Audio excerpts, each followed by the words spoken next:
साल 1998 बिहार के चंपा विश्वास केस, जिसने उस समय पूरे देश को हिलाकर रख दिया था। ये मामला सिर्फ एक महिला के साथ हुए अत्याचार का नहीं, बल्कि इसमें जस्टिस सिस्टम की कमजोरियों और समाज की अनदेखा का भी उदाहरण देखने को मिला। लीडर और गवर्नमेंट को छोड़ दे तो देश का सबसे ताकतवर व्यक्ति आईएएस अफसर होते हैं। लीडर और गवर्नमेंट तो बदलते रहते हैं, लेकिन अधिकारी नहीं बदलते। फिर भी इतना ताकतवर होने के बावजूद एक आईएएस की मजबूरी की कहानी सुनकर आप चौंक जाएंगे। पूरे मैकेनिज्म से आपका विश्वास उठता नजर आएगा कि कैसे एक दबंग नेता के सामने दिल्ली तक की सत्ता कुछ नहीं कर पाती। यानी एक आईएएस की पत्नी के साथ 2 साल तक घिनौनी हरकत होती रही, लेकिन वे कुछ नहीं कर सके। आज के इस वीडियो में हम जानेंगे कि उस मामले का परिणाम क्या हुआ, ऐसे मामले कुछ सालों बाद कैसे बंद हो जाते हैं, पीड़िता और आरोपी अब कहाँ है, और आखिर ये मामला कोर्ट में जाकर दम क्यों तोड़ देता है। तो इस सीरियस एंड इम्पोर्टेंट टॉपिक पर हमारे साथ अंत तक बने रहिए। अगर आपको ये वीडियो पसंद आए तो लाइक शेयर जरूर करें, और चैनल पर नए तो सब्सक्राइब करना ना भूलें। वीडियो में आगे बढ़ते हैं।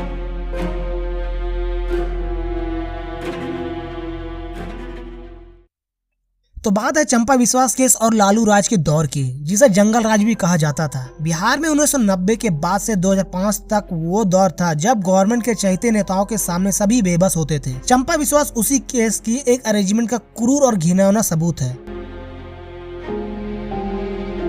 आईएएस बीबी विश्वास की पत्नी, मां, भतीजी और घर की 2 मेड के साथ एक नेता का बेटा लगातार हीनियस क्राइम करता रहा। आईएएस अफसर को भी इस बात का पता लंबे अरसे के बाद चला। मामला खुलने पर पुलिस में शिकायत हुई, पर पुलिस ने फाइल दबा दी। बिहार के गवर्नर को लेटर लिखने, उनसे बात कर जस्टिस दिलाने की अपील भी कोई असर नहीं दिखाई दिया। उस टाइम के गवर्नर सुंदर सिंह भिंडारी ने Bihar ministry of home affair को कंप्लेन भेजकर एक्शन लेने को कहा, लेकिन वह आईएएस पत्नी का मामला बताकर इसकी गंभीरता से जाँच का हवाला देते हैं। उन्होंने कहा था कि यह संगीन इल्जाम है, लेकिन बिहार के तत्कालीन डीजीपी नियाज अहमद अपनी तरफ से जांच करते हैं। जांच के बाद रिपोर्ट देते हैं कि हेमलता यादव के बेटे ने कुछ नहीं किया है, और यहीं से सोशल मीडिया पर यह बात लीक होने लगती है। दोस्तों, अभी इसके बारे में वीडियो में आगे बात करेंगे। दरअसल दोस्तों, 18 जुलाई 1990 को 1982 बैच के आईएएस अधिकारी बीबी विश्वास की शादी चंपा विश्वास से होती है। 2 नवंबर 1995 को वह पटना के बेली रोड में शिफ्ट होते हैं। बीबी विश्वास को सेक्रेटरी पोस्ट इन सोशल वेलफेयर डेवलपमेंट डिपार्टमेंट की रिस्पॉन्सिबिलिटी मिलती है। इधर बिहार समाज कल्याण बोर्ड के अध्यक्ष, आरजेडी विधायक और ताकतवर नेता हेमलता यादव और बीबी विश्वास का क्वार्टर भी पास में ही अलर्ट हुआ था। हेमलता यादव के 27 साल का बेटा, जो उस समय डीयू हिंदू कॉलेज का स्टूडेंट था, उसकी गलत नजर चंपा विश्वास पर पड़ी। उसके बाद हेमलता का बेटा मृत्युंजय चंपा को अपनी हवस का शिकार बनाने की मुहिम में जुट गया। फिर आईएएस की पत्नी से दर्दनाक घटना की शुरुआत की कहानी 7 सितंबर 1995 को शुरू होती है। इसकी पहली प्लानिंग, जो हेमलता ने बहुत ही घटिया तरीके से सेट कर रखा था, हुआ था यूं कि जब एक दिन अचानक हेमलता यादव घर में मौजूद थी, उनका फोन आईएएस की पत्नी चंपा विश्वास के पास जाता है। वो फोन पर कहती है, नौकर की हालत बहुत खराब है, कुछ हेल्प करने के लिए घर पे आ जाओ। चंपा जैसे ही हेमलता के घर पर पहुंचती है, वे उन्हें कमरे में ले जाती है और कहती है नौकर अंदर बीमार है। वे जैसे ही अंदर जाती है, झट से बाहर से दरवाजा बंद कर दिया जाता है, लेकिन अंदर नौकर की जगह कमरे के अंदर हेमलता का बेटा मृत्युंजय यादव था। वो चंपा के साथ कमरे में जबरन गलत काम करने लगता है। वे चीखती चिल्लाती, पर बेबस चंपा कुछ नहीं कर पाती है। और ये सब उस समय होता है जब कुछ आरजेडी नेता उसी दौरान हेमलता के घर पर मौजूद थे। सभी के सभी लोग इस घटना पर जोर जोर से हंस रहे थे। मतलब बेहूदगी की भी हद होती है। दोस्तों, इसलिए लालू राज को जंगल राज कहा जाता है। जब आईएएस की पत्नी ही सेफ नहीं है, तो आम लोगों की क्या औकात है। एक आईएएस का मतलब होता है एक बहुत बड़ी उपाधि। स्टेट गवर्नमेंट में जो भी पॉलिसी, लॉ एंड ऑर्डर होता है, वो उनसे सलाह लेकर किया जाता है, लेकिन लालू के राज में उनके गुंडे के आगे कुछ नहीं था। उसके बाद हेमलता यादव चंपा को धमकी देती है कि इस घटना की जानकारी किसी को नहीं देना, किसी की मदद नहीं लेना, क्योंकि हमारे पास इस घटना की पूरी रिकॉर्डिंग है। चंपा को कुछ समझ नहीं आ रहा था कि ये मेरे साथ क्या हो रहा है। फिर क्या, यह इंसिडेंट देखते ही देखते क्राइम में बदल जाता है। इसके बाद मृत्युंजय यादव बार बार ऐसा ही करता है। वे जब चाहे चंपा के घर पहुंचकर गलत काम करने लगता है। मृत्युंजय ने केवल चंपा को ही शिकार नहीं बनाया, बल्कि उसकी भतीजी को भी अपनी हवस का शिकार बनाया। अलग अलग समय पे आईएएस की 2 नौकरानियों को भी अपनी हवस का शिकार बनाया, और उसकी मां पर भी हाथ डालता था। मतलब उसकी मां को भी नहीं छोड़ा। आईएएस के पूरे परिवार को खात्मे के डर से चुप रहने की आदत हो गई थी, लेकिन मृत्युंजय उतना ही बेखौफ होकर अपने घिनौने काम को अंजाम देता था। जब बीबी विश्वास को इसके बारे में पता चला, तो एकदम से बेबस, लाचार, ऊपर से हेमलता यादव का दबाव के कारण कुछ नहीं कर पाना, खाली घुट घुट के जीना था। दोस्तों 1995 से 97 तक लगातार चंपा विश्वास मृत्युंजय के हवस का शिकार होती रही।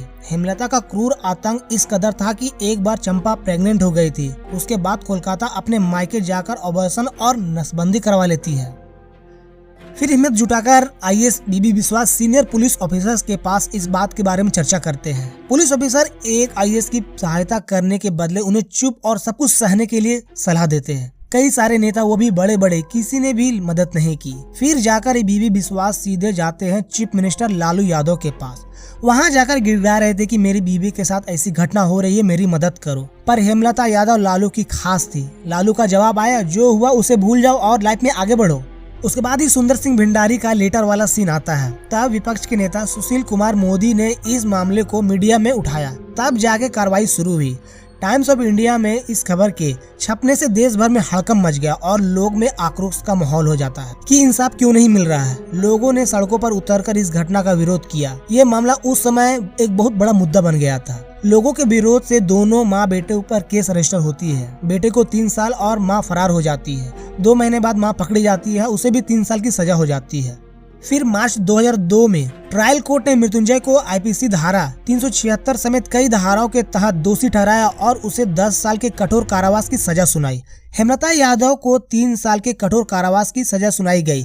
हालांकि उसे फिर जेल की सजा काटने की बदनामी से बचा लिया गया, क्योंकि वह पहले ही 3 साल से ज्यादा समय जेल में बिता चुकी थी। फिर माँ बेटे ने हाई कोर्ट में अपील की। सबूतों की कमी और गवाहों के बयानों में बदलाव ने केस को कमजोर बना दिया। कई गवाह डर गए, दबाव के कारण अपने बयान बदल चुके थे और कुछ सबूत भी समय के साथ गायब हो गए। ऐसा भी कहा जाता है कि कुछ आरोपी राजनीतिक रूप से ताकतवर थे, जिसके कारण पुलिस और प्रशासन पर भी दबाव बनाया गया। उसके बाद माँ बेटे छूट गए। अंत में यह मामला कमजोर होता गया और चंपा विश्वास को न्याय नहीं मिल पाया।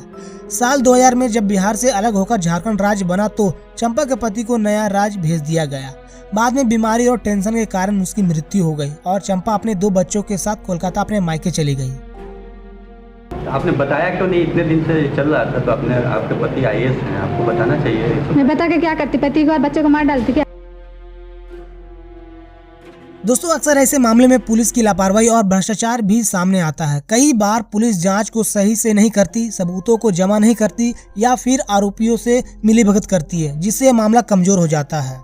ऐसे मामले में पीड़िता पर समाज का दबाव भी एक बड़ी भूमिका निभाती है, जिसके कारण वे मामले को आगे नहीं बढ़ाते और कई बार तो पीड़िता खुद ही चुप्पी साध लेती है ताकि उसे और उसके परिवार को किसी प्रकार की परेशानी ना हो। इन मामलों में बहुत से लोग आर्थिक तंगी और सामाजिक दबाव के कारण केस को आगे नहीं बढ़ा पाते हैं। कई बार पैसों की कमी के कारण वकील की फीस भी नहीं भर पाते और मामले को वैसे ही छोड़ देते हैं। तो दोस्तों ये था 1998 के चंपा विश्वास केस का पूरा मामला और इसके पीछे छुपे कुछ कड़वे सच। इस मामले में यह स्पष्ट होता है कि न्याय पाना केवल एक कानूनी लड़ाई नहीं बल्कि एक सामाजिक संघर्ष भी है। ऐसे मामले तभी समाप्त नहीं होंगे जब तक समाज, प्रशासन और कानून सभी मिलकर इसे गंभीरता से लेंगे। अगर आपको ये वीडियो पसंद आया हो तो इसे लाइक और शेयर जरूर करें ताकि ज्यादा से ज्यादा लोग इस मुद्दे के बारे में जागरूक हो सके। और अगर आप इस चैनल पर नए हो तो चैनल को जरूर सब्सक्राइब करें। मिलते हैं अगले वीडियो में, तब तक के लिए जय हिंद, वंदे मातरम।